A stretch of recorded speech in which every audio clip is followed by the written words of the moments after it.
Hi, I'm Maya. The night I came back from my third deployment, my family told me there was no room for me anymore. They handed my bedroom keys to my younger sister without blinking, moved my military gear to the garage like it was junk, and acted like the woman who'd spent 18 months in Afghanistan was just an inconvenient house guest. But here's what they didn't know: the house they were so comfortable rearranging. I owned it. Every brick, every mortgage payment, every property tax bill. And when they found out, the panic in their eyes was worth every sleepless night I'd spent wondering why I wasn't good enough for my own family. Before we dive into how everything unraveled, drop a comment and let me know. Have you ever felt invisible in your own home? Because that's exactly where this story begins, with me standing on a doorstep that should have felt like sanctuary, holding keys that suddenly felt foreign in my hands. I'd been gone for a year and a half. 18 months stationed at Bagram Airfield, working communications for a forward operating base that saw more action than any of us cared to count. The kind of deployment where you learn to sleep through mortar rounds and wake up grateful for another sunrise, where letters from home become lifelines and the promise of familiar faces keeps you moving through the sand and the heat and the constant edge of danger that becomes your normal.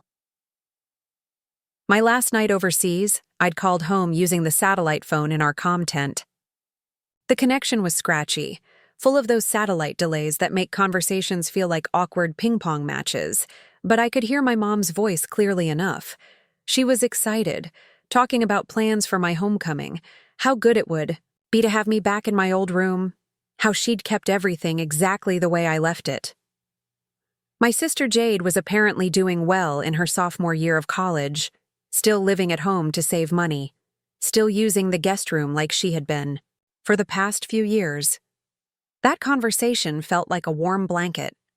After months of sleeping in a narrow military cot surrounded by the constant hum of generators and the distant sound of helicopters, the idea of my childhood bedroom, with its soft blue walls and the window that caught morning sunlight just right, felt like everything I'd been fighting to get back to.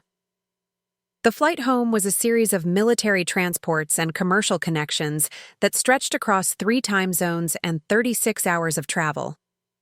By the time I landed at Denver International, I was running on nothing but adrenaline and the kind of bone-deep exhaustion that only comes from extended combat deployments. My duffel bag felt heavier than it should have, packed with everything I'd accumulated over those 18 months: letters from family, a few souvenirs I'd picked up in Kabul during a rare supply run, and the kind of gear that becomes part of your identity when staying alive depends on being prepared for anything. I do.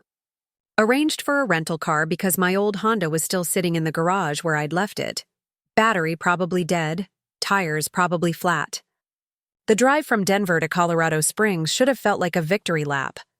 Mile by mile, getting closer to home, to familiar streets and familiar faces and the kind of normalcy that you dream about when you're dodging IEDs and counting days, on a calendar that never seems to move fast enough. But something felt off during that drive.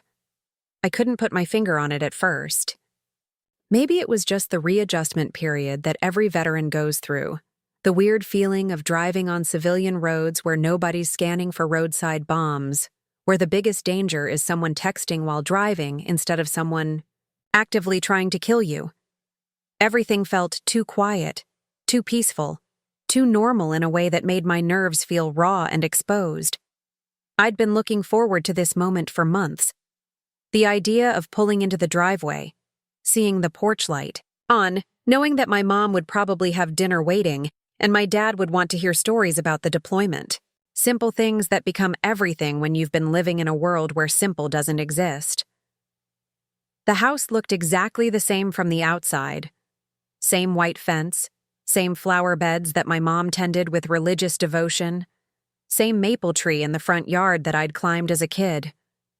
The porch light was on, just like always, casting that warm yellow glow that had guided me home through high school dates and college visits and military leaves. Everything looked normal, peaceful, exactly like the mental picture I'd carried with me through every difficult day overseas. I parked in the driveway, grabbed my duffel bag, and walked up the front steps with my heart actually feeling light for the first time in months. My key slid into the lock smoothly, the same key I'd carried through basic training, through my first deployment, through every assignment and temporary duty station, the key that represented home, family, belonging. But when I turned it, nothing happened. The lock didn't give. I tried again, thinking maybe I was just tired. Maybe my hands were shaking from exhaustion and caffeine withdrawal. Still nothing. The key that had opened this door for years suddenly felt useless, like it belonged to someone else's life. That's when I heard voices inside. Not just voices, laughter. The kind of easy, comfortable laughter that happens when people are relaxed, when they're home, when they belong. I knocked, softly at first, then harder when nobody seemed to hear me. Finally, footsteps approached the door, and I heard the deadbolt slide back. My sister Jade opened the door, and the look on her face wasn't surprise or joy or excitement to see me home safely. It was annoyance, like I was a door-to-door salesman who'd interrupted her evening. She was wearing pajamas, cute ones, matching set, the kind of thing you wear when you're comfortable in your own space, and holding a mug of hot chocolate topped with whipped cream. "Maya?" she said, like she wasn't quite sure who I was. "What are you doing here?" The question hit me like a physical blow. What was I doing here? I was coming home. I was a daughter, a sister, a person who'd spent the last year and a half defending the freedoms that allowed her to stand there in matching pajamas, sipping hot chocolate without worrying about incoming fire or chemical attacks, or any of the 100 things that had kept me awake most nights for the past 18 months. "I live here," I said, trying to keep my voice steady. "My deployment's over. I'm home." She blinked at me, then glanced back into the house like she was checking with someone. That's when I heard my mom's voice from the kitchen calling out, "Who is it, honey?" "It's Maya," Jade called back, and there was something in her tone that I couldn't identify. Something that made my stomach clench with a feeling I didn't want to name. My mom appeared in the hallway behind Jade, and her expression was complicated. Happy to see me, definitely, but also something else. Something that looked almost like guilt or embarrassment, or the expression you get when you've been caught doing something you know you shouldn't be doing. "Sweetheart," she said, pushing past Jade to give me a hug. "You're home. Why didn't you call first? We would have prepared better." Prepared better? I'd called from Germany during my layover. I'd texted from the airport. I'd given them my flight information weeks ago. But standing there on my own doorstep, holding a duffel bag full of everything I owned, I suddenly felt like the preparation they were talking about had nothing to do with welcome home banners or favorite meals. "Where's Dad?" I asked, looking past them into the house that suddenly felt like foreign territory. "He's at Jim's watching the game," Mom said quickly. "You know how he is on Sunday nights." I did know how he was on Sunday nights. He watched football in his recliner, usually with a beer and a bowl of popcorn, usually complaining about the referees or the coaching decisions. It was one of those reliable family rhythms that I'd looked forward to rejoining.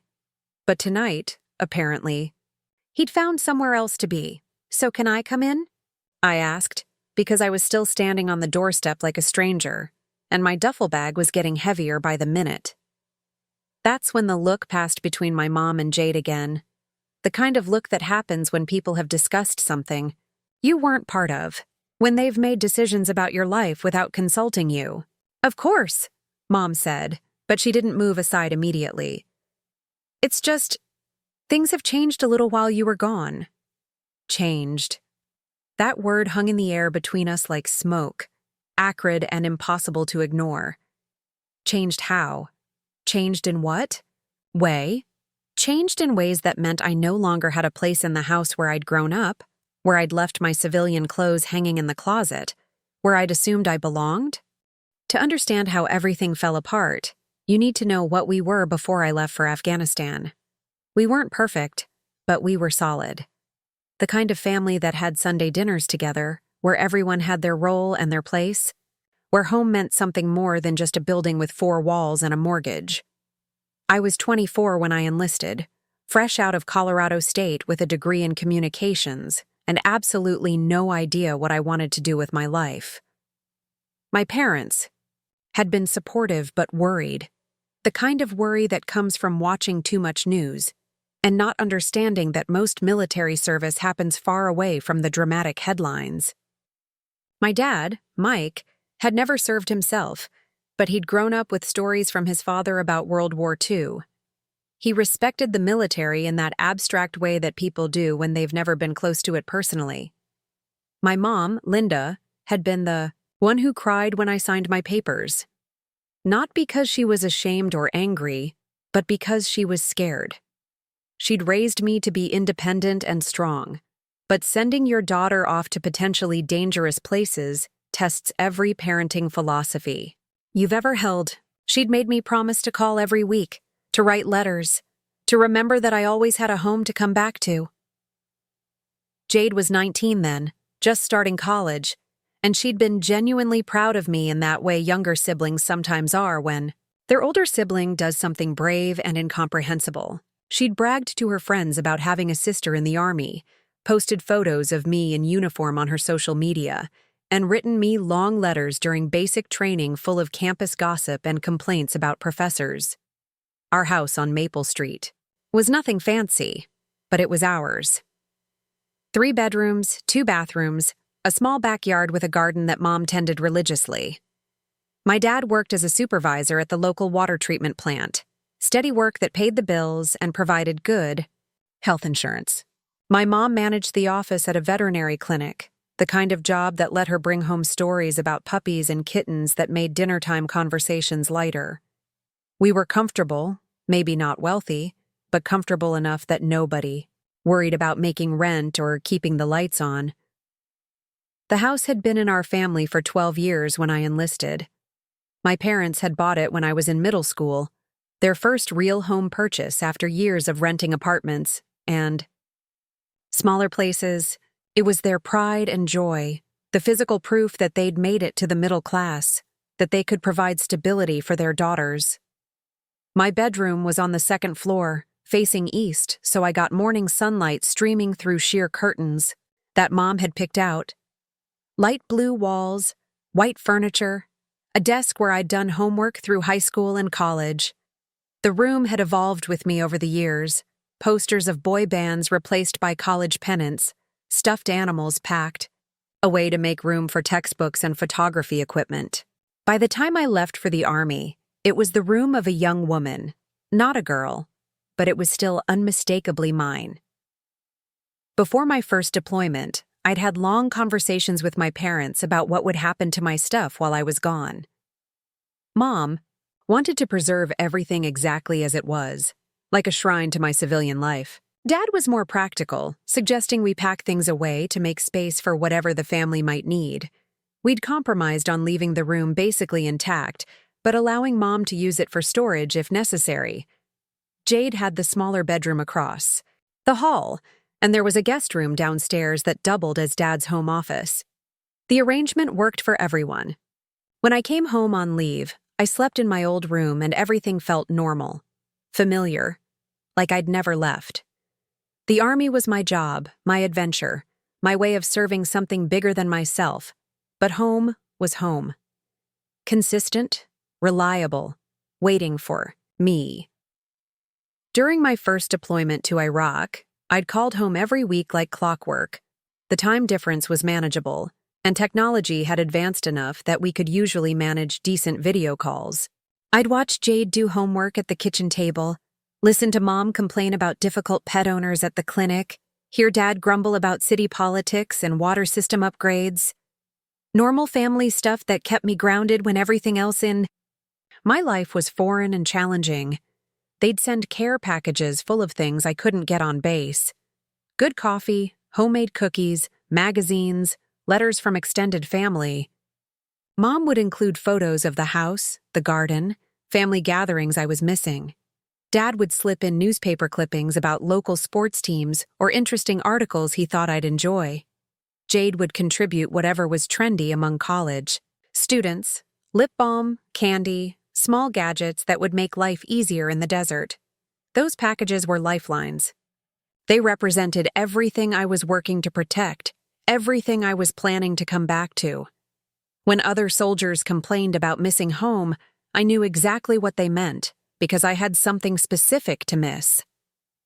Sunday dinners around, the dining room table, Mom's tendency to overcook vegetables, Dad's ritual of falling asleep in his recliner during evening news, Jade's dramatic phone calls about college boyfriend problems. The house itself was more than just a building to me. I'd helped with projects over the years, painting rooms, installing new light fixtures, building shelves in the basement. I'd contributed to the household in ways that went beyond just living there. When the water heater died during my senior year of college, I'd used my part-time job money to help pay for a replacement. When Mom wanted to renovate the guest bathroom, I'd spent a weekend helping with tile work and painting. It wasn't just that I lived there. I'd invested in it, emotionally and financially. It was the place where I'd learned to cook, where I'd brought boyfriends to meet my parents, where I'd cried over college rejections and celebrated acceptance letters. Every room held memories, and every memory reinforced the idea that this was where I belonged, where I was wanted, where I would always be welcome. My parents had been incredibly supportive during my military training. They'd driven to Fort Leonard Wood for my graduation from basic training, beaming with pride as I marched in formation. Mom had cried happy tears when I received my communications certification. Dad had shaken hands with my drill sergeant and told him how proud he was of his daughter's service. When I got orders for my first deployment, they'd thrown a small going-away party. Just family and a few close friends. Nothing elaborate, but it was their way of saying they supported my choices and would be waiting for me when I came back. Mom had made my favorite chocolate cake, Dad had grilled burgers, and Jade had made a playlist of songs that reminded her of me. We'd talked about the future during that party. Not in any concrete way, but in the broad strokes that families use to reassure themselves that time apart is temporary. I'd finish my service obligation and then figure out what came next. Maybe use my GI Bill benefits to go back to school. Maybe find a civilian job that utilized my military communications experience. Whatever I decided, they said, home would be there for me. The guest room downstairs had become a sort of unofficial office for me during my leaves. I'd spread out paperwork there, use the computer to handle military administrative tasks, store my uniforms and equipment. It was understood that this was temporary space for military business, but my real room, my permanent space, remained upstairs. During my second deployment, the calls had continued regularly, but I'd started to notice small changes in the conversations. Nothing dramatic, just subtle shifts in tone and topic. Mom would mention projects around the house that they were doing without me. Dad would talk about plans that didn't include me. Jade would reference friends I didn't know, activities I wasn't part of. Normal stuff, really, because life doesn't stop just because someone's deployed. But it was my first real taste of how military service creates distance even from people who love you. Still, whenever I came home on leave, everything felt normal. My room was there. My place at the dinner table was set. My parents asked about my experiences and listened to my stories. If anything, the deployments had made our time together more precious, more intentional. We didn't take family dinners for granted anymore. We didn't waste time on petty arguments or silly disagreements. I'd assumed that pattern would continue indefinitely, that no matter how long I was gone or how far I traveled, home would remain constant. The house on Maple Street would always be there. My parents would always welcome me back, and my place in the family would always be secure. It was the foundation that made everything else possible. The dangerous deployments, the long separations, the sacrifices that military service required. That assumption was about to be tested in ways I'd never imagined, and the results would change everything I thought I knew about family, loyalty, and what it really means to belong somewhere. The first sign that something was shifting came through a phone call that should have been routine. I was 3 months into my third deployment, stationed at a forward operating base outside Kandahar, when I managed to get through to home on a Tuesday evening their time. The connection was better than usual, clear enough that I could hear the television in the background and the familiar sound of Mom moving around the kitchen while we talked. "How's everyone doing?" I asked, settling into the metal folding chair in our communication tent. It was the same question I always opened with, the comfortable ritual that bridged the gap between my world of sand and heat and their world of normal American suburban life. "Oh, we're fine," Mom said, but there was something in her voice. Not sadness exactly, more like she was choosing her words carefully. "Jade's been having such a hard time with her classes this semester. Statistics is really giving her trouble." This wasn't unusual. Jade had always struggled with math, and statistics was notoriously difficult for liberal arts majors. I'd helped her with algebra in high school, patiently working through problems at the kitchen table while she complained that she'd never use any of this in real life. "Is she getting tutoring?" I asked. "The university has free math support, right?" "Well, that's the thing," Mom continued, and I could hear her setting down what sounded like dishes. "She's been so stressed about it, and you know how she gets when she's overwhelmed. She can barely concentrate in that tiny room of hers." Jade's room wasn't tiny. It was smaller than mine, but it was perfectly adequate for a college student. She'd never complained about it before. In fact, she'd always liked her room because it was quieter, facing the backyard instead of the street. "So we've been letting her study in your room sometimes," Mom continued quickly, like she wanted to get the words out before I could object. "Just for her statistics homework, when she really needs to focus. The lighting is better up there, and it's quieter." I felt something tighten in my chest, but I pushed it down. It was reasonable, I told myself. I wasn't using the room, and if it helped Jade with her studies, then it was fine. Family helped family. That's what we did. "That's okay," I said, though I noticed she hadn't asked permission first. "Just make sure she's not messing with my stuff." "Course not," Mom said quickly. "She's very respectful. She just sits at your desk for a couple hours when she's really struggling with a concept." The conversation moved on to other topics, but something about that exchange stuck with me. Not the fact that Jade was using my room, but the way Mom had presented it. Like it was already happening, like the decision had been made without consulting me, and she was just informing me after the fact. 2 weeks later, I called home and Dad answered instead of Mom. He was watching a basketball game, I could tell from the commentary in the background, and he seemed distracted. "Hey, sweetheart," he said, but his attention was clearly divided. "How are things over there?" "Same as always," I said. "Hot, sandy, loud. How's the game?" "Broncos are getting destroyed," he said with a laugh.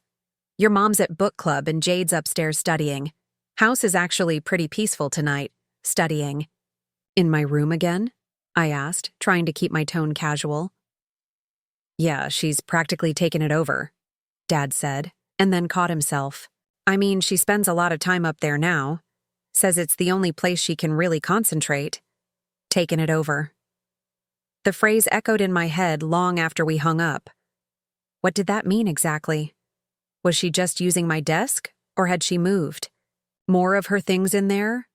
Were her textbooks scattered across my dresser? Was she sleeping in my bed? I tried to shake off the unease.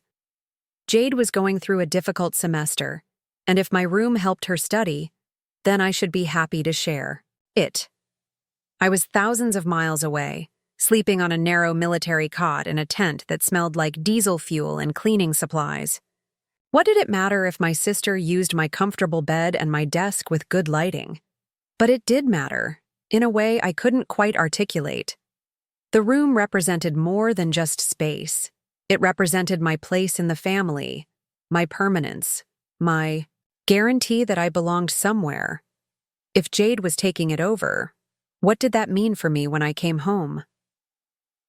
The next warning sign came in the form of a delayed email response. I'd written to Mom asking her to check if I'd left my good winter jacket in my closet. I was planning to request leave for Christmas, and Colorado winters required better gear than the standard issue military clothing I had with me. Usually, Mom responded to my emails within a day or two. This time, it took almost a week, and when she finally wrote back, her message was shorter than usual. Found your jacket, but it's in the guest room closet now. Had to make some space adjustments upstairs. Love you. Miss you. Space adjustments. Another phrase that sounded innocuous but felt loaded with meaning I wasn't getting. Why were my clothes being moved to the guest room closet? What kind of space adjustments required relocating my belongings? I started paying closer attention to the background details during our video calls. When Mom propped her laptop on the kitchen counter so we could talk while she cooked dinner, I could see part of the staircase behind her. Once, I caught a glimpse of Jade coming down the stairs carrying what looked like a laundry basket full of my clothes. Is Jade doing my laundry? I asked, interrupting Mom's story about a difficult customer at the veterinary clinic. Mom glanced over her shoulder, then back at the screen. Oh, she's just helping me keep things organized upstairs. You know how she is about tidiness. Jade had never been particularly tidy. In high school, her room had been a disaster zone of clothes, textbooks, and craft supplies. She'd certainly never volunteered to do anyone else's laundry, so why was she handling my clothes now? The pattern continued over the following weeks. Small inconsistencies that individually seemed meaningless, but collectively suggested something, was changing at home without my knowledge or consent. References to furniture being moved. Mentions of Jade needing more space for her art supplies. Comments about repainting rooms that didn't seem to need repainting. During one call, I asked to see my room during our video chat. Just walk upstairs real quick, I said. I want to see if that water stain on the ceiling got any worse. Mom hesitated. Actually hesitated, like I'd asked her to show me something private or embarrassing. The lighting's not very good up there. Right now, she said finally. Jade's been doing some redecorating and it's kind of a mess. Redecorating. My room, without asking me, without even mentioning it until I specifically requested to see it. What kind of redecorating? I asked, trying to keep my voice neutral. Oh, just some new curtains and things, Mom said vaguely. She found some really pretty fabric at a craft store, and she's been working on a sewing project. You know how creative she is. I did know how creative Jade was. She'd always been artistic, always working on some project or another. But since when did her projects involve redecorating my bedroom? The conversation moved on, but I found myself thinking about it for days afterward. New curtains in my room, Jade's sewing projects, space adjustments, furniture being moved, taken it over. Each individual incident was small, explainable, reasonable. Jade needed a quiet place to study. She was helping with household organization. She was pursuing creative projects. Mom and Dad were accommodating their younger daughter, who was physically present and struggling with college stress. But taken together, the incidents painted a picture I didn't want to acknowledge. My place in the house was being gradually erased, one small adjustment at a time. My belongings were being relocated, my space was being reassigned, and my family was making decisions about my room, my sanctuary, my home base, without including me in the conversation. The most troubling part was how normal everyone acted about it. There was no malicious intent, no obvious hostility, no dramatic confrontation. Just a slow, steady shift in the household dynamics that somehow left me on the outside looking in, even though I was the one serving my country, making sacrifices, and supposedly being supported by the family I was fighting to protect. I started having dreams about coming home to find my room completely different. Painted different colors, furnished with furniture I didn't recognize, decorated with posters and pictures that belonged to someone else. In the dreams, I would stand in the doorway trying to explain that this was my room, but nobody could hear me. I was invisible, irrelevant, a ghost haunting a space that no longer belonged to me. The dreams always ended the same way. I would wake, up in my narrow military cot, surrounded by the sounds of a forward operating base coming to life in the pre-dawn darkness. And for a moment, I couldn't remember where I was or why I wasn't in my soft, familiar bed in my childhood room with morning sunlight streaming through blue curtains. Then reality would crash back. I was in Afghanistan, sleeping in a tent, thousands of miles away from a family who seemed to be forgetting that I existed. And slowly, gradually, without any dramatic announcements or confrontations, I was being written out of the story of home. Standing on that doorstep with my duffel bag, listening to my mom tell me that things had changed a little, I felt the first real crack in the foundation of everything I'd believed about home and family. But I still wasn't prepared for what came next. "Changed how?" I asked, shifting the weight of my bag to my other shoulder. The Colorado evening air was crisp, and I could smell the familiar scent of Mrs. Henderson's fireplace from next door, mixed with the lingering aroma of whatever Mom had cooked for dinner. Normal smells, comforting smells, that made the conversation feel even more surreal. Mom glanced back at Jade, who was still standing in the hallway in her matching pajamas, still holding that mug of hot chocolate like it was a prop in a play I wasn't supposed to be part of. "Well," Mom began, wrapping her cardigan tighter around her shoulders. Jade's been having such a difficult semester, and she really needed a space where she could focus properly. You know how important her education is, especially with graduate school applications coming up. I knew Jade was planning to apply for graduate programs in art therapy. It was a good plan, something that would suit her personality and her talents. But I didn't understand what that had to do with me standing on the doorstep of my own home like a stranger. "Okay," I said slowly. "That's great for Jade, but I still don't understand what's changed." That's when Jade stepped forward. And there was something in her expression that I'd never seen before. Not guilt, exactly, but a kind of defensive determination, like she'd already argued this point with herself and won. "Maya, you haven't been here," she said, her voice gentle but firm. "You've been gone for over a year. Things evolve when people aren't around. Life doesn't just stop and wait." The words hit me like a physical slap.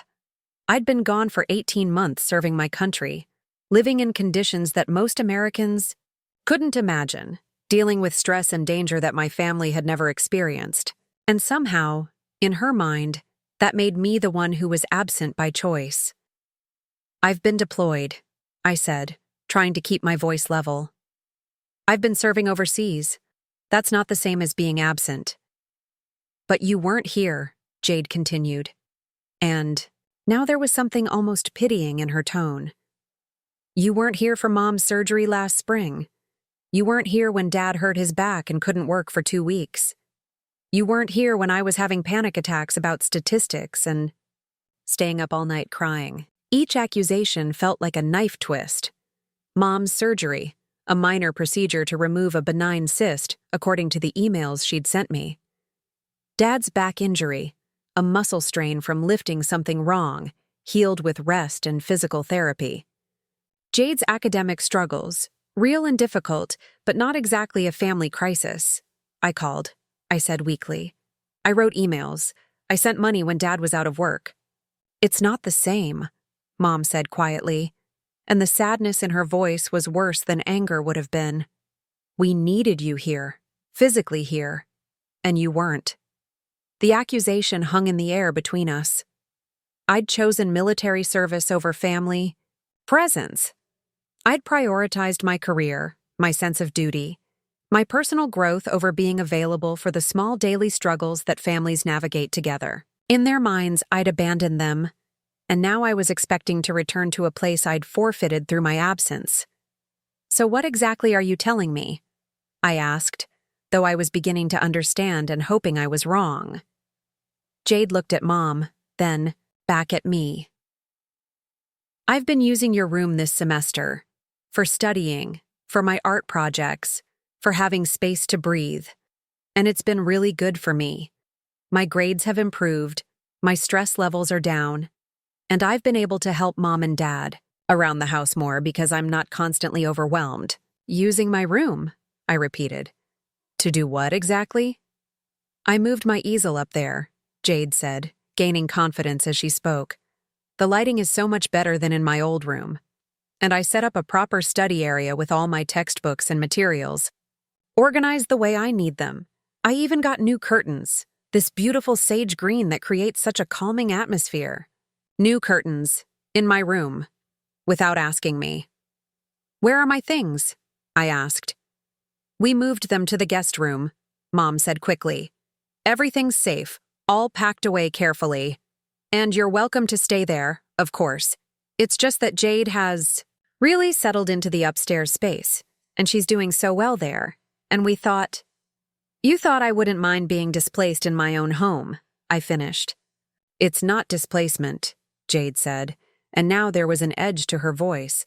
It's adaptation. It's making the best use of space for the people who are actually here, actually contributing to the household on a daily basis. Actually contributing. The words burned. I'd been contributing to this household since I was old enough to have a part-time job. I'd helped with mortgage payments, utility bills, home repairs, and family emergencies. I'd sent money home during both of my previous deployments. I'd been contributing to this household from military bases around the world. But none of that mattered now, apparently, because I hadn't been physically present to witness Mom's minor surgery, or Dad's temporary back pain, or Jade's college stress. The guest room is perfectly comfortable, Mom added, as if comfort was the issue. And it's just temporary, until we figure out what works best for everyone. Temporary, until we figure out what works best. The language was so careful, so reasonable, so completely dismissive of the fact that this was supposed to be my home too. What if I don't want to stay in the guest room? I asked. What if I want to sleep in my own bedroom, in my own house, after 18 months of sleeping in a military cot in a combat zone? The silence that followed was deafening. Mom and Jade exchanged another look, one of those wordless communications that happen between people who've been discussing you in your absence. Maya, Mom said gently, you're being unreasonable. Jade has worked so hard to create a productive space up there. She's got everything organized exactly how she needs it. Moving everything around again would be disruptive and stressful, and she's finally in a good place academically. Besides, Jade added, you'll probably be deploying again soon anyway. It doesn't make sense to uproot everything for someone who's just going to leave again. Just going to leave again. As if my military service was a hobby, a phase, a choice I made to inconvenience my family rather than a commitment to something larger than myself. I'm home now, I said, and I could hear, my voice getting tighter despite my efforts to stay calm. I'm standing here right now asking to come into my own house and sleep in my own room. And you can come in, Mom said, stepping aside finally. Of course you can come in. You're always welcome here. We just need to be considerate of everyone's needs. I walked through the door, past my sister in her comfortable pajamas, past my mother with her carefully reasonable explanations, and into a house that felt completely foreign despite looking exactly the same. The living room was the same. Same couch, same coffee table, same family photos on the mantel. But something fundamental had shifted in the dynamic. I wasn't a daughter coming home. I was a guest who needed to be accommodated, whose needs had to be balanced against the needs of the people who'd maintained their places in the household hierarchy.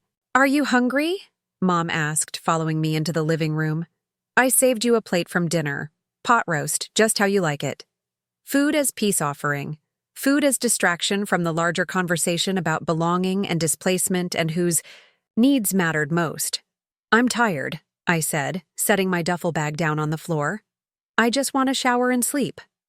Of course, Mom said quickly. The guest bathroom has fresh towels, and I put new sheets on the bed this morning. Fresh towels, new sheets, in the guest room. where I would be staying in my own house because my actual room was being used by someone whose presence was apparently more valuable than mine. "I'll show you where everything is," Jade offered, and there was genuine kindness in her voice, as if she were helping a houseguest rather than showing her older sister to a room that used to be her own. I followed her downstairs to the guest room, a space I'd always thought of as temporary. A place for visiting relatives, for Dad's home office overflow, for storage of things that didn't have permanent homes elsewhere in the house. Now it was my room. Not officially, not permanently, but effectively. My clothes had been moved into the small closet. My personal items were arranged on the dresser. Someone had tried to make it homey, welcoming, comfortable. But it wasn't home. It was accommodation. It was the physical manifestation of being demoted in your own family, of returning from service to find that your place had been given to someone else, and you were expected to be grateful for whatever space remained. "I know it's an adjustment," Jade said softly. "But Maya, I really think you'll like having your own space down here. It's quieter, more private. And honestly, after everything you've been through overseas, don't you deserve some peace and quiet?" She was trying to be kind, trying to frame my displacement as a gift. But all I could hear was the underlying message: you don't belong in the family space anymore. You've been gone too long, changed too much, become too foreign for the life we've built without you. That night, lying in the guest room bed surrounded by my belongings that had been carefully relocated without my permission, I stared at the ceiling and tried to understand what had just happened. I'd come home from war to find that I no longer had a home to come back to. Not because the house was gone, but because my place in it had been reassigned to someone whose presence was more convenient, more consistent, more valued than mine. The worst part was how reasonable everyone was being about it. How kind, how accommodating, how generous they were being in allowing me to stay in the guest room of the house where I'd grown up, where I belonged, where I'd assumed I would always be welcome. I'd been deployed, not disowned. But somehow, in the careful logic of family dynamics and practical considerations, the two had become the same thing. The first revelation came the next morning when I opened the guest room closet to find my clothes. Everything was there, technically, but it had been reorganized by someone else's logic. My military uniforms were folded and stacked in a corner like they were seasonal decorations rather than my professional wardrobe. My civilian clothes had been sorted by type and color in a way that was efficient but completely unfamiliar. Someone had gone through my personal belongings, handled my underwear, sorted my socks, made decisions about what went where. The intimacy of it felt violating, even though I knew it had been done with good intentions. But whose good intentions? And why hadn't anyone asked me how I wanted my own belongings organized? I was looking for a specific sweater when I found the box at the bottom of the closet. It was a medium-sized cardboard box, neatly labeled in Mom's handwriting.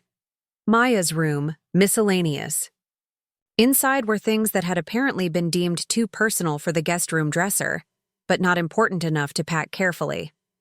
My college diploma was there, along with certificates from military training courses, photos from high school, graduation, from basic training, from my first deployment, a jewelry box that had belonged to my grandmother, letters from friends, a small stuffed animal I'd had since childhood. These weren't miscellaneous items. They were pieces of my identity, my history, my accomplishments. They were the things that had made my childhood bedroom mine, rather than just a room with a bed in it. And they'd been packed away like clutter. I carried the box upstairs, intending to put everything back where it belonged, but when I reached the second-floor hallway, I stopped. The door to my room was closed, and I could hear music playing inside. Not loud music, but the kind of gentle acoustic playlist that people use for studying or creative work. I knocked softly. "Jade, can I come in for a minute?" "Just a second," she called back, and I heard the sounds of movement. things being shuffled around. After a moment, she opened the door wearing paint-stained clothes and holding a brush. "I'm sorry," she said, blocking the doorway. "I'm right in the middle of something and the paint's still wet. Can we talk later?" Behind her, I could see into the room that had been mine for over a decade. The walls were no longer the soft blue I'd chosen in high school. They were sage green, just like she'd mentioned the night before. My white furniture had been replaced with dark wood pieces that matched Jade's aesthetic. The window that had always had simple white curtains now featured elaborate drapes in a pattern I didn't recognize. "What are you painting?" I asked, trying to see around her. "Just a mural," she said vaguely. "For my portfolio.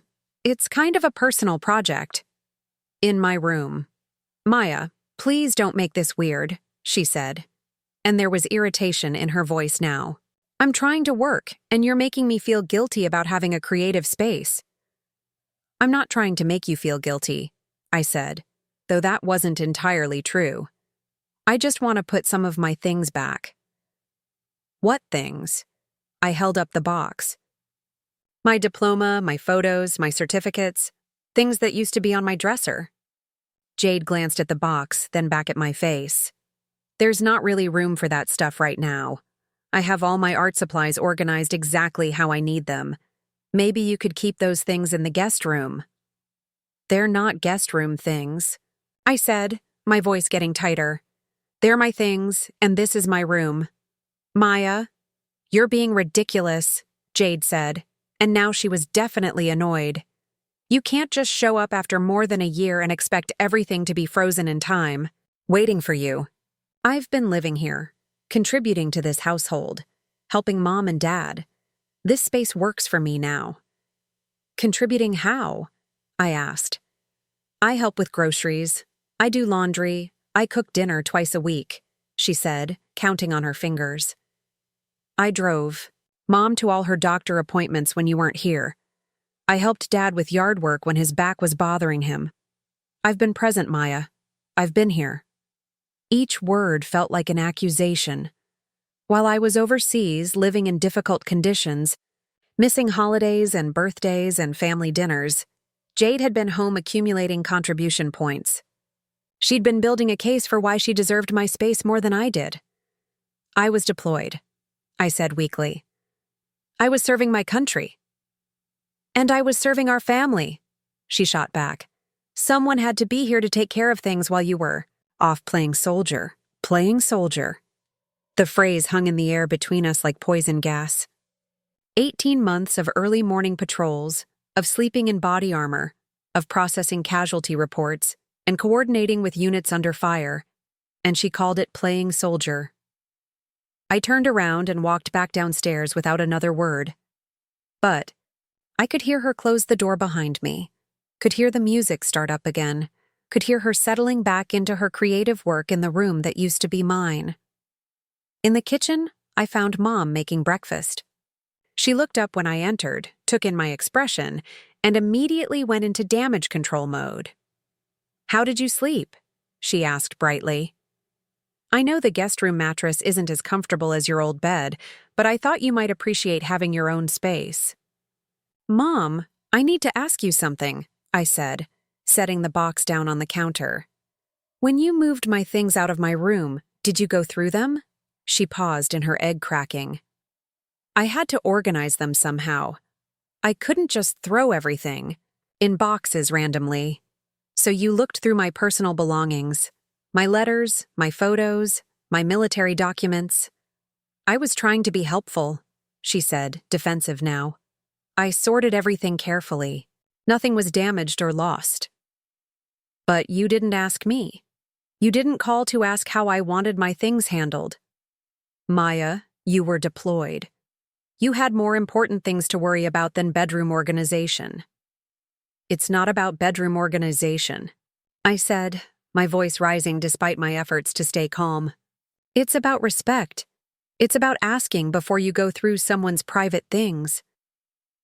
"I'm your mother," she said, as if that explained everything. "I've been taking care of your belongings since you were born." I'm 26 years old. I said, I'm an adult. I'm a veteran. I deserve to have my privacy respected. Mom set down the spatula and turned to face me fully.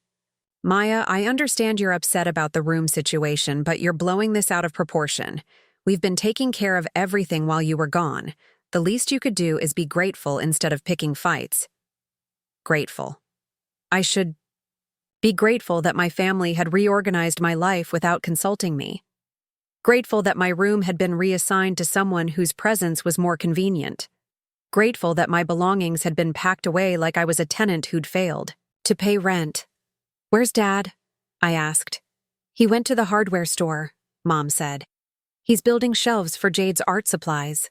In my room? In Jade's room, Mom corrected firmly. Maya, you need to adjust your expectations. This family has been functioning for 18 months without you. We've found rhythms and arrangements that work for everyone who's actually here. I'm here now. For how long? She asked, and the question hit like a slap. You'll get new orders eventually. You'll deploy again, or get stationed somewhere else, or decide to make the military your career. We can't keep reorganizing our lives around someone who might not stay. The implication was clear. I was temporary. I was a visitor whose needs were secondary to those of the permanent residents.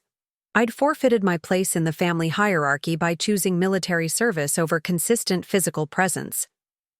I see, I said quietly. I don't think you do, Mom continued, warning to her theme. Jade has been here through everything. She held my hand during surgery. She drove me to physical therapy appointments. She helped Dad when he threw out his back. She's been the daughter who was available when we needed her. I sent money, I said.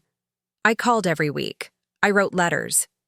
Money and phone calls aren't the same as being here, Mom said. They don't replace actual presence, actual help, actual participation in family life. I looked around the kitchen, taking in the familiar, details that suddenly felt foreign. The coffee maker I'd helped pick out, the tile backsplash I'd helped install, the table where I'd done homework, eaten countless family meals, celebrated birthdays and holidays. How long has Jade been in my room? I asked. Mom hesitated. Since about 6 months after you deployed? 6 months. Not a temporary study arrangement. For a difficult semester, not a recent accommodation for graduate school stress. She'd been living in my room for over a year, long enough to completely transform it, long enough to think of it as hers. And when were you planning to tell me? We were going to discuss it when you came home, Mom said, but her tone suggested this conversation wasn't going the way she'd hoped. Discuss it or inform me of the decision you'd already made? Maya, please don't be dramatic. We're family. We work things out. By giving my room to someone else without asking me?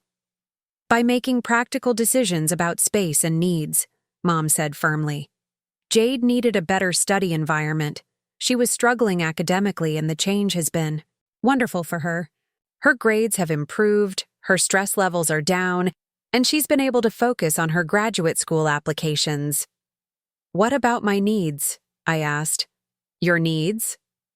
Mom looked genuinely confused by the question. You have a comfortable room. You have your belongings. You have a place in this family. What more do you need?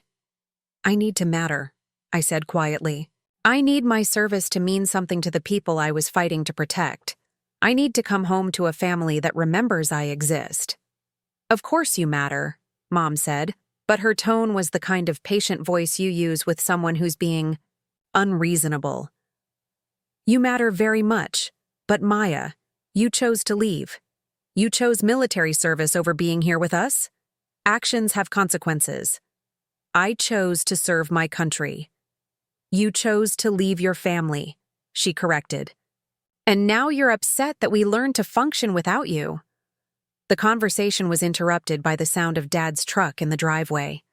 Mom immediately brightened, as if his arrival would somehow resolve the tension that had been building between us. Your father will be so happy to see you, she said. He's been looking forward to your homecoming for weeks. But when Dad came through the door carrying lumber and hardware store bags, His greeting was warm but distracted. He hugged me, asked about my flight, and then immediately started talking about the shelving project he was planning for Jade's room. "She's got so many art supplies now," he said proudly. "Easels and paints and all sorts of creative materials. I'm going to build her some proper storage so she can keep everything organized." "In my room," I said. Dad paused, bags still in his hands. "In Jade's room," he corrected gently. "Maya, I know this is an adjustment, but she's really made that space her own. You should see the work she's been doing up there. It's beautiful." "I'd like to see it," I said. "Of course," Dad said quickly. "I'm sure she'd love to show you her paintings. She's gotten so talented." I meant I'd like to see my room. The silence that followed was deafening. Mom and Dad exchanged a look, the kind of look that parents share when their child is being difficult about something they've already decided. "Maya," Dad said carefully, "we need to talk about expectations." The conversation about expectations never happened. Dad set down his hardware store bags, muttered something about getting started on those shelves, and disappeared upstairs before I could respond. Mom busied herself with breakfast cleanup, clattering dishes with unnecessary force while avoiding eye contact. And I stood in the kitchen of my childhood home feeling like an intruder who'd overstayed her welcome at a party where she'd never been invited. I spent the morning unpacking my duffel bag in the guest room, trying to make the space feel less temporary. But everything about the arrangement screamed temporary.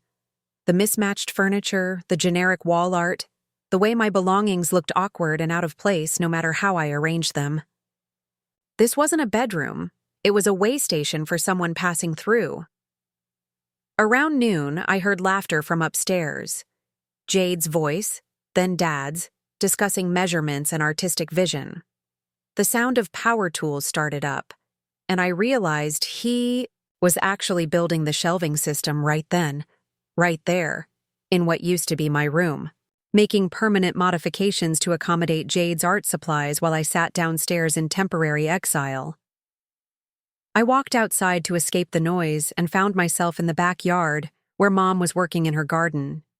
She looked up when I approached, and I could see her steel herself for another difficult conversation. "The tomatoes did really well this year," she said, gesturing to the neat rows of plants. "Jade helped me can 24 jars of sauce in August." Everything came back to Jade.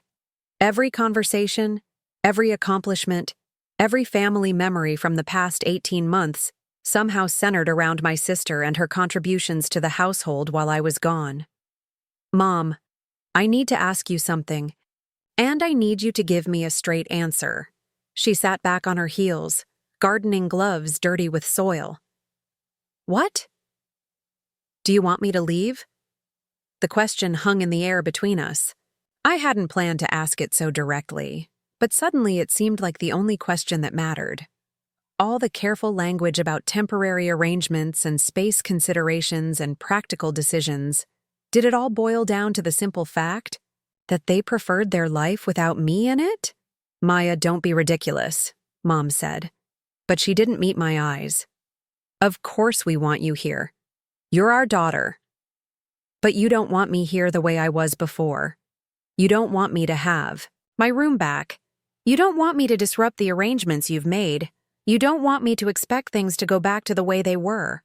"Things can't go back to the way they were," Mom said firmly. "Too much has changed. Jade has grown up. She has different needs now. Your father and I have gotten older. We have different priorities. You've been gone for 18 months and life moved forward. Without me. Without you," she confirmed, and the honesty of it was like a knife between my ribs. That afternoon, I drove to the local coffee shop where I used to study during college. I needed space to think, to process what was happening, to figure out what my options were. But even that familiar refuge felt different. The barista who used to know my order was gone, replaced by someone who looked at me like any other customer. The corner table where I used to sit for hours was occupied by strangers. I ordered a coffee and found a seat near the window, watching traffic move down the street where I'd grown up. Everything looked the same, but nothing felt the same. I was a tourist in my own life, observing rather than participating in the familiar rhythms of home. My phone buzzed with a text from my old high school friend Sarah. "Heard you were back in town. Want to grab dinner tonight?" I stared at the message for a long time before responding. How had Sarah heard I was back? I hadn't told anyone I was coming home, which meant my family had been talking about my return, probably discussing it with neighbors and friends, but somehow I'd been excluded from those conversations too. I texted back that I'd love to see her, and we arranged to meet at a restaurant downtown. At least someone was excited about my homecoming. That evening, over pizza and beer, Sarah filled me in on all the local gossip I'd missed during my deployment. Who got married, who got divorced, who had babies, who moved away. Normal life stuff that had continued happening while I was in Afghanistan, learning to sleep through rocket attacks. "So how does it feel to be home?" she asked eventually. I found myself telling her everything. About my room being given to Jade, about being relegated to the guest room, about feeling like a stranger in my own house. The words poured out of me, like I'd been holding my breath for days and finally had permission to exhale. Sarah listened without interrupting, her expression growing more concerned as the story unfolded.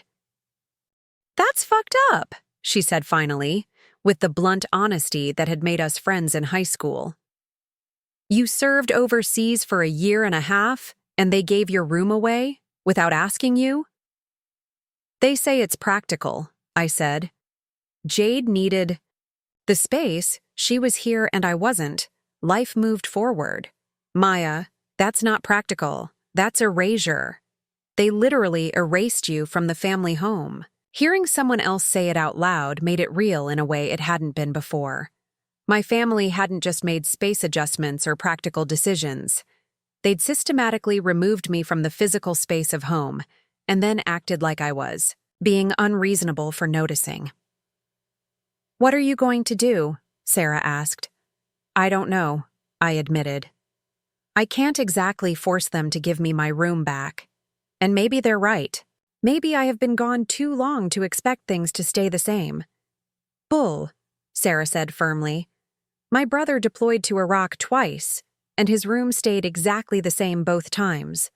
My parents wouldn't have dreamed of giving it to someone else.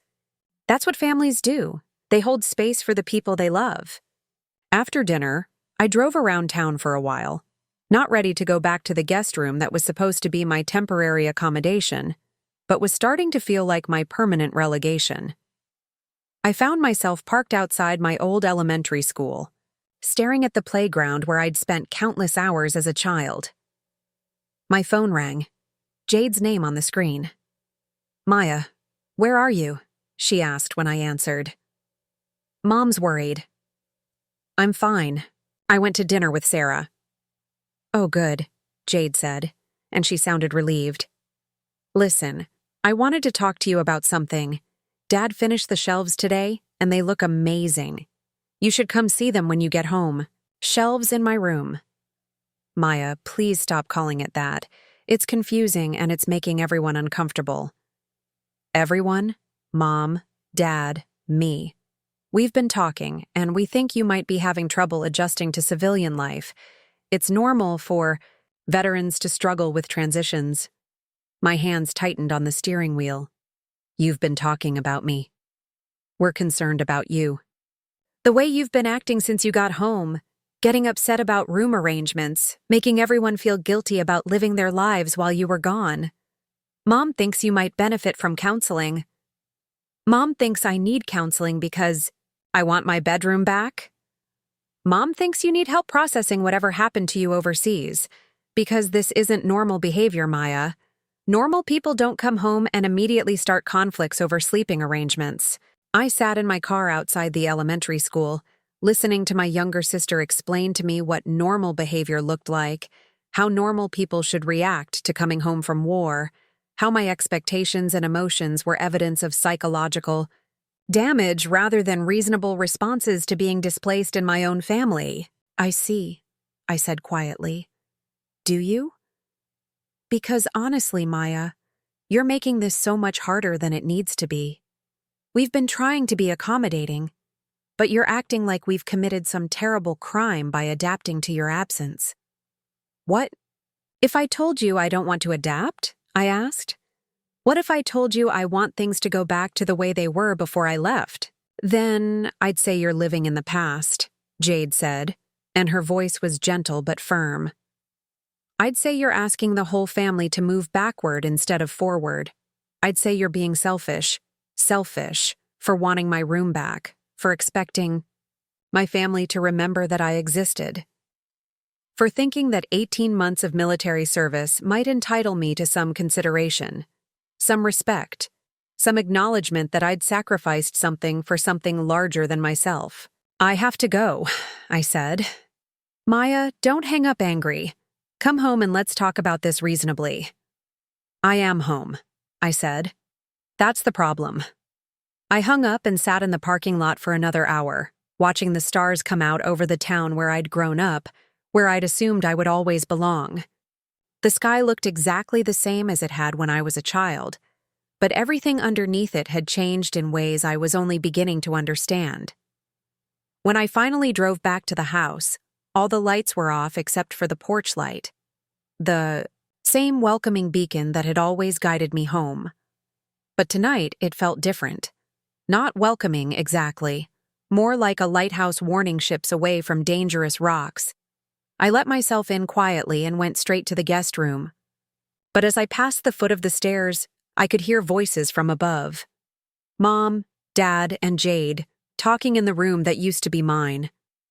I couldn't make out the words, but the tone was clear.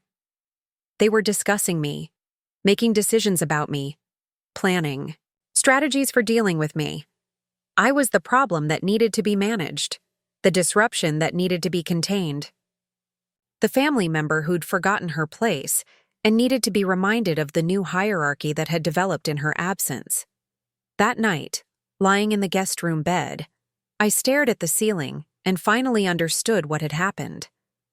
I hadn't just lost my room. I'd lost my place in the family. And everyone seemed to think that was not only reasonable but necessary. The breaking point wasn't dramatic. It wasn't a shouting match or a slammed door or a moment of explosive anger.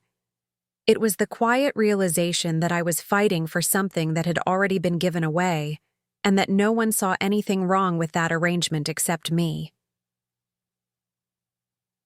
Tomorrow, I decided I would stop fighting for their approval and start fighting for something else entirely. I just wasn't sure what that was yet. The next morning, I woke up with clarity I hadn't felt since stepping off that transport plane in Denver. While my family slept upstairs in the bedrooms they'd reassigned without consulting me, I sat in the guest room with my laptop and started making phone calls. My first call was to my unit's Family Readiness Group coordinator, Staff Sergeant Martinez. She'd helped soldiers with housing issues before, and she answered on the second ring despite the early hour. "Torres, good to hear from you," she said. "How's the homecoming going?" "That's actually why I'm calling," I said.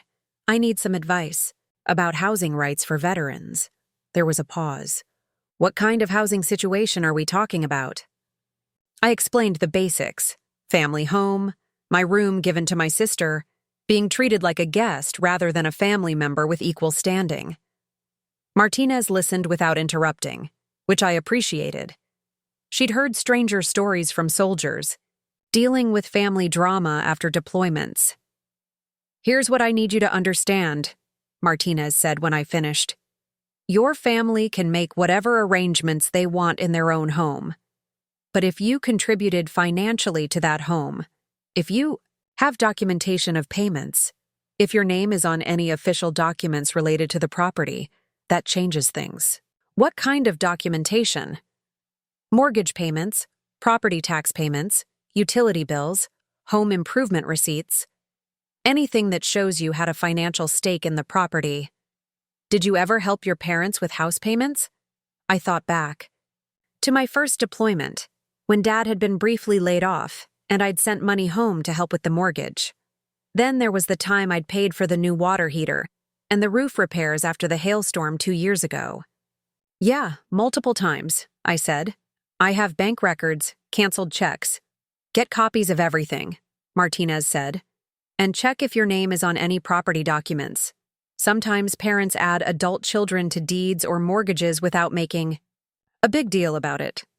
After hanging up with Martinez, I drove to the county courthouse. The records clerk was a patient woman in her 50s who helped me navigate the property database. I typed in my parents' address and waited for the results to load. There it was. The current deed for 1247 Maple Street, recorded 3 years ago, during the refinancing that I'd helped make possible with a substantial cash contribution. Listed as owners, Michael Torres, Linda Torres, and Maya Catherine Torres. I stared at the screen, reading my own name over and over again. I wasn't just a family member being treated poorly. I was a legal owner of the property, with rights that went far beyond family dynamics and hurt feelings. Can I get a certified copy of this? I asked the clerk. Of course, honey. That'll be $15. While she processed the paperwork, I used my phone to log into my banking app. I scrolled back through 3 years of records, screenshotting every transaction that showed money sent to my parents. The mortgage help during Dad's layoff. The water, heater replacement, the roof repairs, the new furnace installation, smaller amounts for utilities during tight months. The total was staggering. Over $40,000 in direct contributions to the household, not counting the regular money I'd sent for groceries and general expenses during both deployments. My next stop was the bank where my parents held their mortgage. I didn't have access to their accounts, but I had documentation of my own contributions, and I wanted to understand what those contributions meant in legal terms. The loan officer was a young man who seemed genuinely interested in helping once. I explained that I was a veteran trying to understand my housing rights. If you made substantial contributions toward mortgage payments, he said, and especially if your name was added to the deed, you likely have significant legal standing regarding the property, even if you're not living there currently. What does that mean, practically speaking? It means they can't make major decisions about the property without your consent.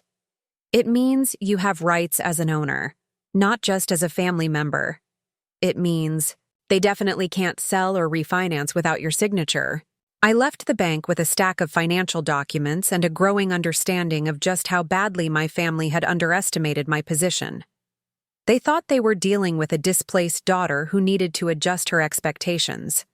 They had no idea they were dealing with a co-owner of the property who'd been systematically excluded from decisions about her own investment.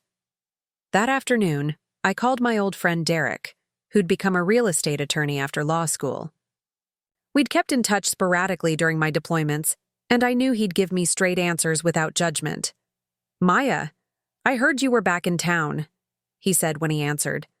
How's civilian life treating you? That's complicated, I said. Derek, I need some legal advice, and I'm willing to pay for a consultation. For you? No charge. What's going on? I laid out the situation more thoroughly than I had with anyone else. The room situation, my financial contributions, the discovery that my name was on the deed, the way my family was treating me like a temporary guest rather than a co-owner. Derek whistled low when I finished. Maya, this isn't just family drama. This is a property rights issue. If you're on the deed and you've made substantial financial contributions, you have legal standing to challenge any arrangements that exclude you from full use of the property. What would that look like? Several options. You could demand a family meeting to address the ownership structure. You could request partition of the property, basically forcing a sale and taking your share of the proceeds. Or you could assert your rights as a co-owner and demand equal access to all areas of the house, including my old bedroom, especially your old bedroom. Maya, if you own 1/3 of this house, and based on what you're telling me that's probably conservative, then you own 1/3 of every room in it. Your sister is essentially squatting in space that legally belongs to you. That evening, I sat in the guest room organizing my evidence. Bank statements showing my contributions, the certified copy of the deed with my name clearly listed, screenshots of text messages where my parents had asked for financial help, photos of receipts for major home improvements I'd paid for. The picture that emerged was clear. I wasn't just a family member who'd been treated poorly. I was a property owner who'd been systematically excluded from my own investment while continuing to provide financial support. I opened my laptop and started typing. Not an emotional letter, not a plea for understanding, but a clear, factual summary of my legal position regarding the property at 1247 Maple Street. I documented every contribution, every payment, every improvement I'd funded. I outlined my ownership stake and my legal rights as they related to property use and decision-making. At the bottom, I added a simple statement. I am requesting a family meeting to discuss the current living arrangements and my rights as a co-owner of this property. This meeting should take place within 1 week of receipt of this letter. I printed 3 copies, one for each of my parents and one for Jade. Then I sealed them in separate envelopes and left them on the kitchen counter where they'd be impossible to miss. For the first time since coming home, I felt like I had solid ground under my feet. I wasn't fighting for emotional validation or family acceptance anymore. I was asserting legal rights backed by documentation and supported by law. They'd treated me like a child having a tantrum about bedroom arrangements. Tomorrow, they'd discover they were dealing with a property owner who knew exactly what she was entitled to, and who had the documentation to prove it. I didn't have to wait long for a response. I was drinking coffee in the guest room at 7. In the morning when I heard urgent whispers from the kitchen, followed by the unmistakable sound of papers being shuffled and chairs scraping against the floor. My letters had been found. Within an hour, there was a sharp knock on my door. I opened it to find all 3 of them standing in the hallway, Mom, Dad, and Jade, holding their respective envelopes with expressions ranging from confusion to anger. Need to talk, Dad said, his voice tight with controlled emotion. Kitchen, now. I followed them downstairs, noting how they arranged themselves around the kitchen table like a tribunal. Mom and Dad sat side by side, presenting a united front. Jade positioned herself at the end, close enough to her parents to show solidarity, but far enough away to maintain some independence. I took the chair across from them, feeling like I was about to face a court-martial. Dad placed his letter on the table between us, the pages covered with yellow highlighter marks. Maya, what is this? He asked, tapping the document. It's a summary of my financial contributions to this property and my legal rights as a co-owner, I said calmly. Everything I wrote is documented and verifiable. Co-owner? Mom's voice pitched, higher than usual. Maya, this is our house. We've been paying the mortgage for years. With significant help from me, I replied, pulling out my folder of bank statements. $43,000 over the past 3 years, to be exact. Plus, I'm listed on the deed as a co-owner, which you can verify with the county clerk's office. The silence that followed was deafening. I watched as the reality of the situation sank in. They'd been treating a legal co-owner of the property like an unwelcome houseguest, making unilateral decisions about space allocation, while one of the actual owners was deployed overseas. Jade was the first to speak. This is ridiculous. You can't just show up and start making legal threats because you're upset about a bedroom. I'm not making threats, I said evenly. I'm stating facts. I own part of this house. I've invested substantial money in this property, and I've been excluded from decisions about my own investment. Dad leaned back in his chair, running his hands through his hair. Maya, when we added your name to the deed, that was for tax purposes. It wasn't supposed to mean you could come in here and start making demands. What tax purposes? I asked. He hesitated, glancing at Mom. When we refinanced after your contribution, the lawyer suggested adding you to avoid gift tax implications. It was a paperwork thing. Dad, that paperwork thing made me a legal owner of this property. It means I have rights here. Rights that have been completely ignored. Mom's face was flushed now, her voice getting sharper. Rights? Maya, we raised you in this house. We fed you, clothed you, paid for your education. We've been maintaining this property for years while you've been off playing soldier. There it is again, I said, my own voice getting harder. Playing soldier. Is that what you think I was doing for 18 months in Afghanistan? Playing?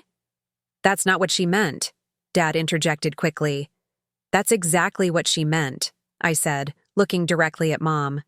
You think my service was some kind of game, some extended vacation from family responsibilities. You think being deployed was easier than staying home and helping with errands. Maya, that's not fair, Jade said. We know you were working, but you chose to leave. You chose military service over being here with us. I chose to serve my country.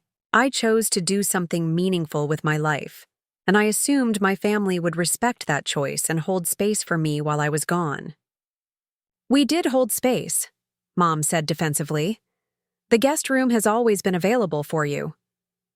The guest room isn't my space, I said firmly. My space was upstairs, in the room I lived in for over a decade, the room I decorated, the room where I kept my belongings and my memories. But I needed that space, Jade said, her voice taking on a whiny quality I remembered from childhood arguments. I was struggling in school. I needed a better environment for studying and my art.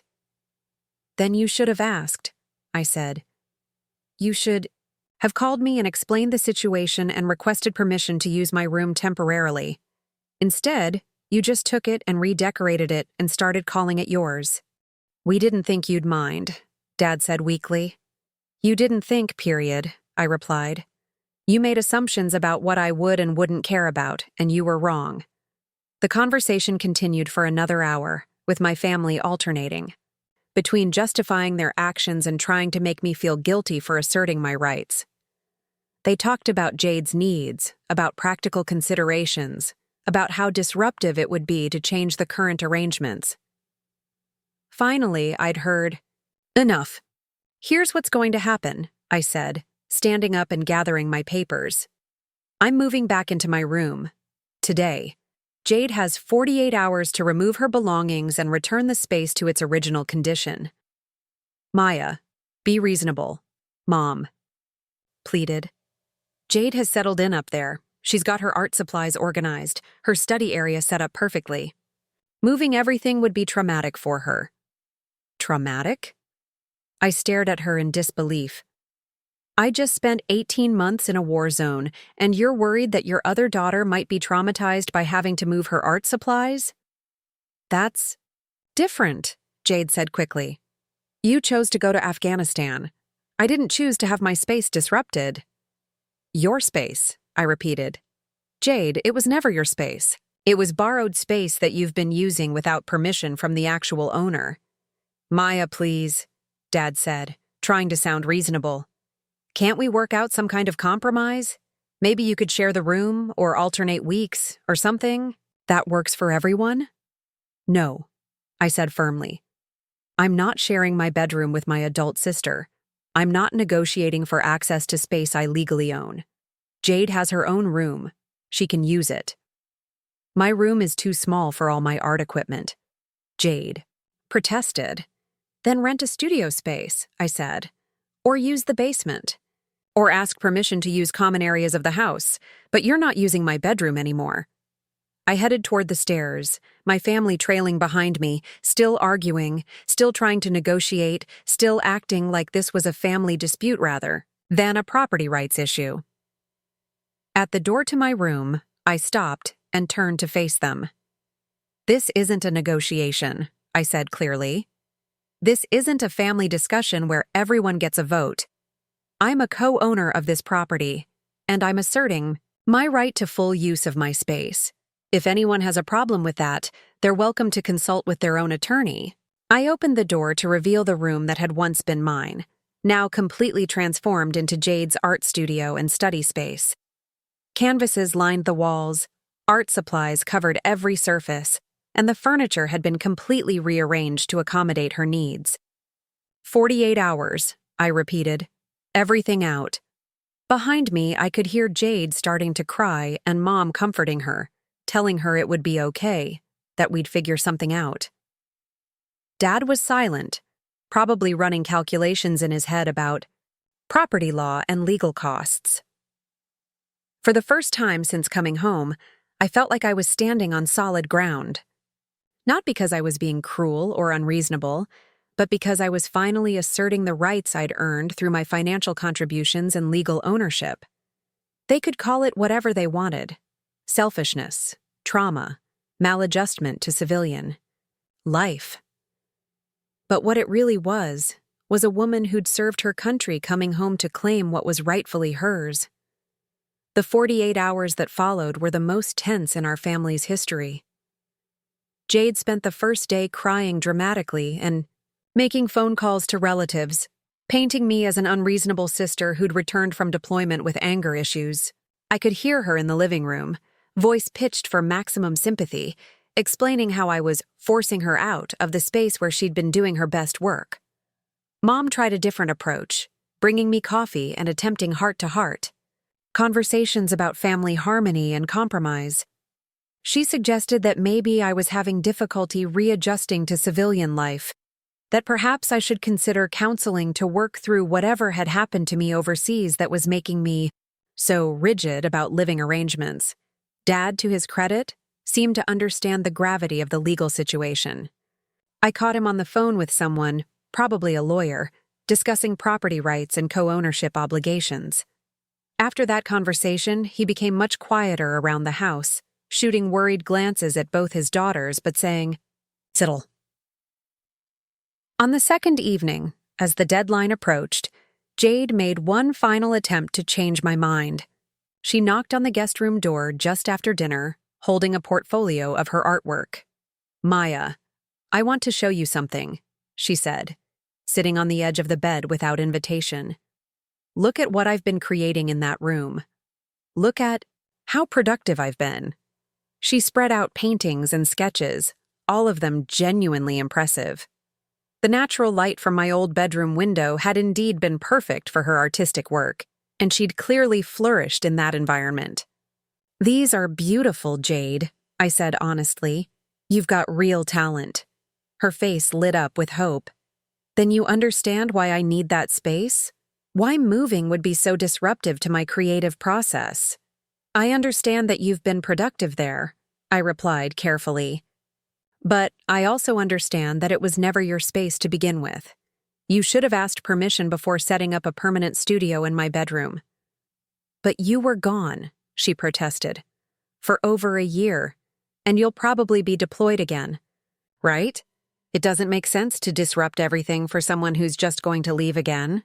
That assumption, that I was temporary, that my presence in the family home was inherently less valuable than hers, crystallized everything wrong with their attitude toward my service and my place in the family. "Jade, even if I deploy again, this is still my legal residence. This is still my investment. This is still my home." The moving process began the next morning. I hired 2 college students to help Jade relocate her art supplies and furniture back to her original room and to storage areas in the basement. She supervised the process like she was overseeing the dismantling of a sacred shrine, sighing heavily and muttering about destroyed creative energy. Mom hovered anxiously, treating the whole situation like a family tragedy. She kept asking if I was sure about this decision, if I really wanted to damage family relationships over a bedroom, if I understood how hurt Jade was by my inflexibility. But Dad surprised me. As the movers carried the last of Jade's easels downstairs, he appeared in the doorway of my reclaimed room. "Maya, I owe you an apology," he said quietly. "When we added your name to the deed, I knew what it meant legally. I just didn't think through what it meant practically." "What are you saying?" "I'm saying we treated you like a guest in a house you partly own. We made decisions about your investment without consulting you. That was wrong, regardless of family dynamics." It was the first real acknowledgement I'd received that this situation was about more than hurt feelings or bedroom preferences. It was about respect, legal rights, and the recognition that my military service hadn't forfeited my place in the family or my claim to the home I'd helped secure. The room looked strange when it was finally empty of Jade's belongings. Walls that had been painted sage green were now marked with nail holes and tape residue. The carpet showed indentations where heavy furniture had been placed. It would take time and effort to restore it to the way it had been, but it was mine, again. Legally, officially, and finally mine. That evening, the house was unusually quiet. Jade had locked herself in her original bedroom, presumably sulking about the disruption to her artistic setup. Mom was giving me the silent treatment, her disapproval radiating from every interaction. Dad seemed relieved that the confrontation was over, even if the family dynamics remained strained. I sat in my reclaimed room, surrounded by boxes of my belongings that I could finally unpack properly, and felt something I hadn't experienced since coming home: peace. Not because I'd won some petty family argument, but because I'd stood up for myself in a way that mattered. I'd refused to accept being treated as less important, less permanent, less deserving of consideration than other family members. My phone buzzed with a text from Derek, my lawyer friend. "How did it go?" I typed back. "Room secured. Family drama. Ongoing. Legal position solid." His response came immediately.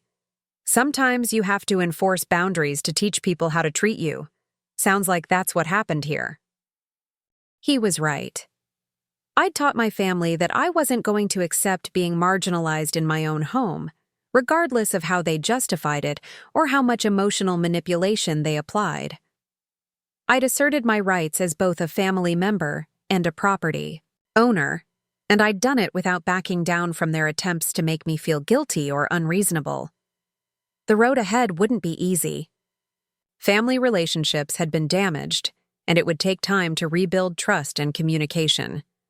But for the first time since coming home from deployment, I felt like I was standing on solid ground, literally and figuratively. 6 months later, I'm writing this from my bedroom, my actual bedroom, in the house I partly own and fully belong to.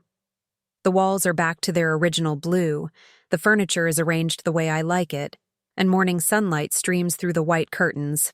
I rehung after reclaiming this space. The transformation wasn't just about getting my room back. It was about establishing a new dynamic in my family, one based on mutual respect rather than assumptions about who mattered most. The first few weeks after the confrontation were rough. Jade barely spoke to me, communicating mainly through pointed, sighs and dramatic exits from rooms when I entered. Mom continued her campaign of gentle guilt, suggesting that I'd chosen property rights over family harmony. But Dad, surprisingly, became an ally. He started asking about my military experiences, showing genuine interest in what I'd been through overseas, and making an effort to include me in household decisions. The real breakthrough came when I sat down with Jade and offered to help her convert part of the basement into a proper art studio. I'd been feeling guilty about disrupting her creative workflow, even though I stood by my decision to reclaim my space. We spent a weekend together, painting walls, installing better lighting, and setting up storage for her supplies. "This is actually better than the bedroom," she admitted, stepping back to admire the organized space we'd created. "More room to spread out, and I don't have to worry about paint fumes bothering anyone." "Why didn't we think of this before?" I asked. "Because nobody asked me what I actually needed," she said quietly. "They just assumed the bedroom was the solution and moved me in there without exploring other options." That conversation opened something between us. We talked about how the family had handled my deployments, how decisions had been made without including the people most affected by them, how assumptions about temporary and permanent had colored everyone's thinking. Mom took longer to come around. She'd invested heavily in the narrative that she was protecting Jade from an unreasonable sister, and admitting that I'd been within my rights meant acknowledging that she'd been wrong. But gradually, as family dinners became less tense and conversations became more normal, she began to soften. The turning point came when I got my next set of orders. Instead of another deployment, I was being transferred to Fort Carson, just 90 minutes away. I'd be close enough to visit regularly, but would need to find housing on or near the base. "You don't have to move out," Dad said when I shared the news. "Fort Carson isn't that far. You could commute on weekends. Keep your room here as your permanent address."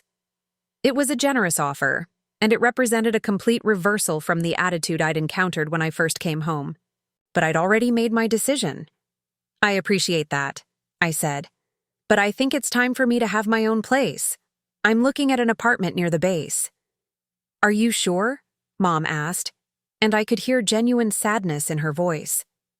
"Maya, I know, things have been difficult, but this is your home." "It is my home," I agreed. "And it always will be. But I'm ready to build something of my own now." I ended up buying a small house near Fort Carson using my VA loan benefits and some of the money I'd saved during deployment. It's nothing fancy, 2 bedrooms, 1 bathroom, a small yard, but it's entirely mine. No shared spaces, no negotiated. Arrangements, no need to justify my choices to anyone else. My family helped with the move, all of them pitching in to pack boxes and load the truck. Jade painted a small welcome sign for my front door. Mom packed a cooler full of my favorite foods. Dad helped me set up my home office and pronounced himself proud of what I'd accomplished. We have dinner together every few weeks now, rotating between my house and theirs. The conversations are different, more equal, more respectful. They ask about my work, my plans, my thoughts on current events. I'm not just the daughter who went away and came back changed. I'm an adult family member whose opinions and experiences have value. The best part is that I stopped feeling like I had to justify my choices or prove my worth. Serving my country was valuable whether or not my family understood it. Wanting respect in my own home was reasonable whether or not they initially agreed. Standing up for my legal rights was necessary whether or not it made them uncomfortable. Sometimes people ask if I regret the confrontation, if I wish I'd handled things differently. The answer is no. Some fights are worth having, not because you enjoy conflict, but because the alternative is accepting treatment that diminishes who you are and what you've contributed. I learned that coming home from deployment isn't just about readjusting to civilian life. It's about establishing your place in relationships that continued without you, setting boundaries that protect your dignity, and refusing to accept being treated as less important than you actually are. My family learned that military service isn't something that happens to other people's children. It's not a phase or a mistake or an extended vacation from family responsibilities. It's a commitment that deserves respect, and the people who make that commitment deserve to come home to families who remember their value. For anyone else dealing with family drama after military service, you're not being unreasonable when you expect basic respect. You're not asking too much when you want your sacrifices acknowledged, and you're not wrong to stand up for yourself when people try to minimize what you've given for something larger than yourself. The house on Maple Street is still there, still standing strong on the foundation I helped secure. But now I have my own foundation too, built on self-respect and the knowledge that I don't have to accept being treated as anything less than I deserve.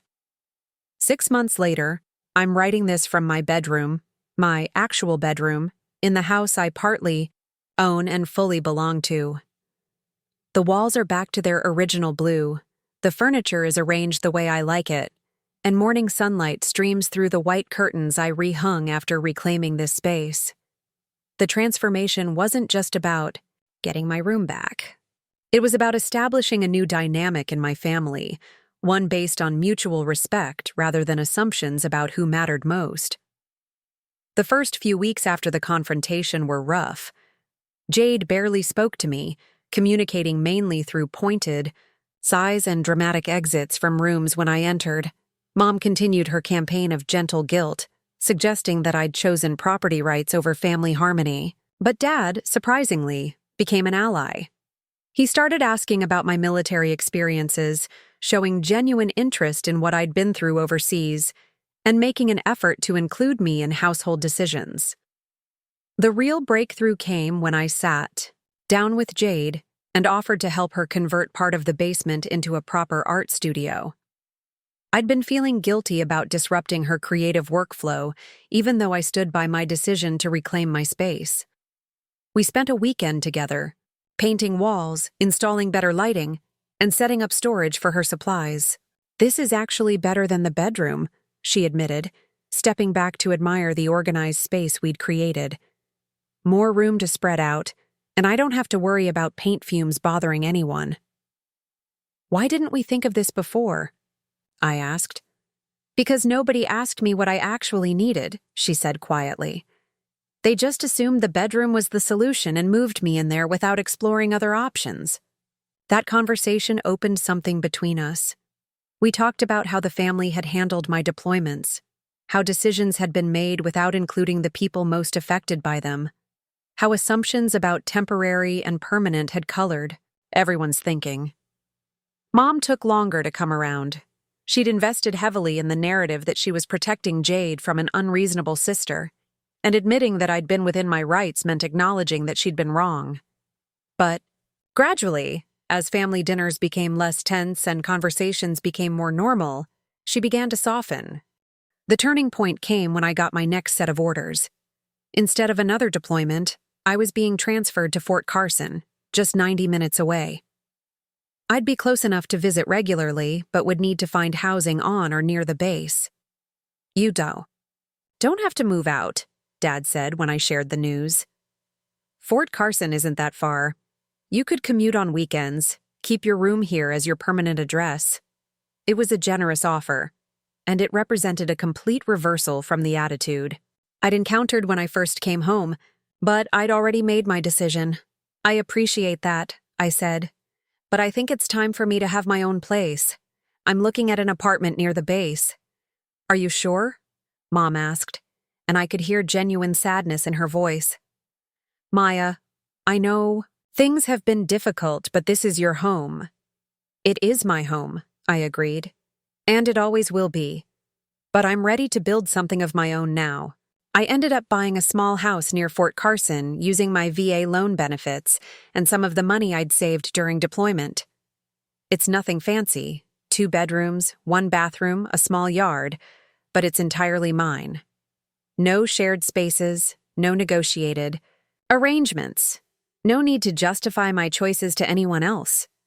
My family helped with the move, all of them pitching in to pack boxes and load the truck. Jade painted a small welcome sign for my front door. Mom packed a cooler full of my favorite foods. Dad helped me set up my home office and pronounced himself proud of what I'd accomplished. We have dinner together every few weeks now, rotating between my house and theirs. The conversations are different, more equal, more respectful. They ask about my work, my plans, my thoughts on current events. I'm not just the daughter who went away and came back changed. I'm an adult family member whose opinions and experiences have value. The best part is that I stopped feeling like I had to justify my choices or prove my worth. Serving my country was valuable, whether or not my family understood it. Wanting respect in my own home was reasonable, whether or not they initially agreed. Standing up for my legal rights was necessary, whether or not it made them uncomfortable. Sometimes people ask if I regret the confrontation, if I wish I'd handled things differently. The answer is no. Some fights are worth having, not because you enjoy conflict, but because the alternative is accepting treatment that diminishes who you are and what you've contributed. I learned that coming home from deployment isn't just about readjusting to civilian life. It's about establishing your place in relationships that continued without you, setting boundaries that protect your dignity, and refusing to accept being treated as less important than you actually are. My family learned that military service isn't something that happens to other people's children. It's not a phase or a mistake or an extended vacation from family responsibilities. It's a commitment that deserves respect, and the people who make that commitment deserve to come home to families who remember their value. For anyone else dealing with family drama after military service, you're not being unreasonable when you Expect basic respect. You're not asking too much when you want your sacrifices acknowledged. And you're not wrong to stand up for yourself when people try to minimize what you've given for something larger than yourself. The house on Maple Street is still there, still standing strong on the foundation I helped secure. But now I have my own foundation too, built on self-respect and the knowledge that I don't have to accept being treated as anything less than I deserve. 3 years have passed since that night I stood on the doorstep with my duffel bag, feeling like a stranger in my own home. Now I'm a homeowner myself, with a thriving career and a family that finally understands what respect looks like. Jade's art studio in the basement has become her pride and joy. She's even started selling pieces online. Mom and Dad visit my place regularly, marveling at what I've built independently. The irony isn't lost on me. They panicked when they realized I legally owned part of their house, worried I'd force a sale or assert rights they'd never considered. Instead, I used that knowledge to establish boundaries and ultimately built something even better, a life where I didn't need anyone's permission to exist fully. Last month, Jade called to tell me she'd gotten engaged. "I want you to be my maid of honor," she said. "And Maya, I'm sorry it took me so long to understand what you went through. You were fighting for all of us, and we made you fight for a place at your own table when you came home." That apology meant everything, but it wasn't what saved our relationship. What saved it was me refusing to accept less than I deserved, teaching my family how to treat me by showing them what I wouldn't tolerate. If this story resonated with you, whether you're military, dealing with family boundary issues, or just trying to find your place in relationships that don't always value you properly, I'd love to hear your thoughts in the comments. And if you want to hear more stories about standing up for yourself when it matters most, hit that subscribe button. Sometimes the most important battles aren't the ones we fight overseas, but the ones we fight for respect in our own homes. Thanks for listening to my story. I hope it helps someone else find the courage to stand their ground when it counts.